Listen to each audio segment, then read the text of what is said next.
carro, ele já ajusta automaticamente a temperatura para aquela que você mais gosta. Você pode, por exemplo, aquelas pulseiras que tem de várias marcas que você pode usar para ler suas atividades físicas, batimento cardíaco, quanto você caminhou e tudo mais, ela começa a criar uma base de dados dos seus horários, dos dias que você faz exercício e se comunicar, por exemplo, com o termostato para programar a temperatura de começar a aquecer num determinado momento que você vai acordar, para você já acordar mais bem disposto para a atividade.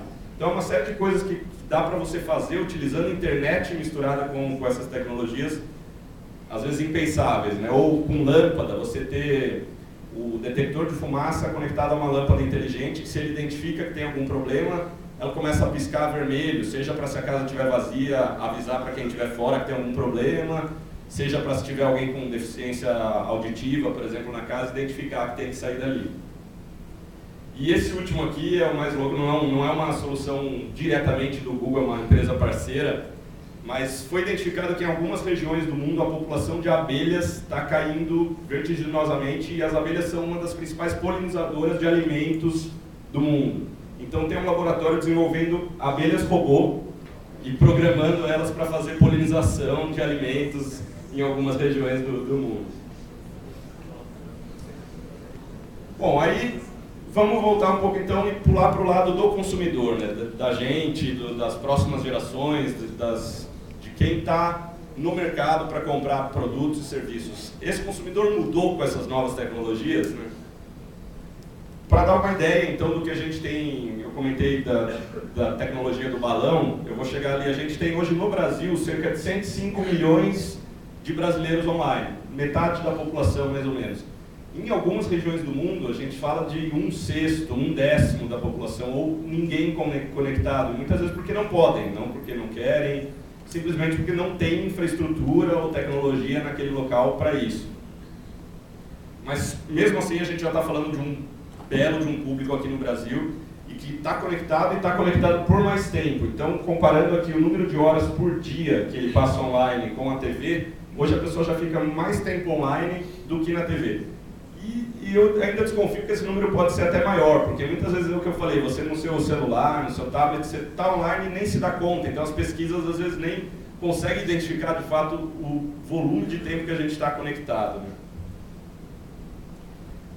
Esse outro ponto que eu falei, diversas telas. A gente já tem no Brasil 70 milhões de smartphones.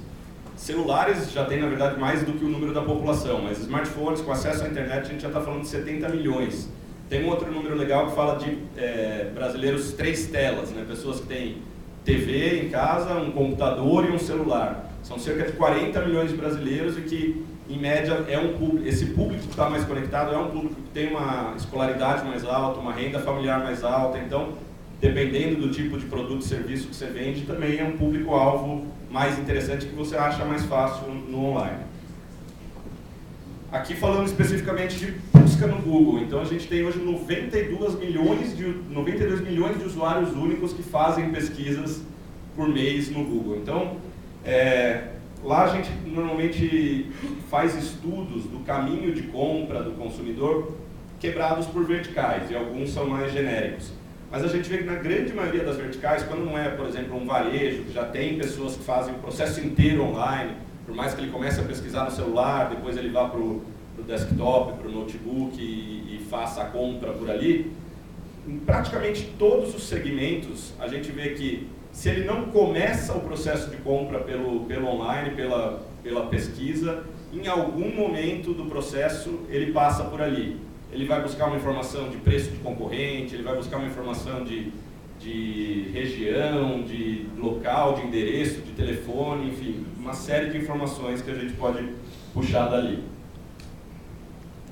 E aí eu trouxe aqui um outro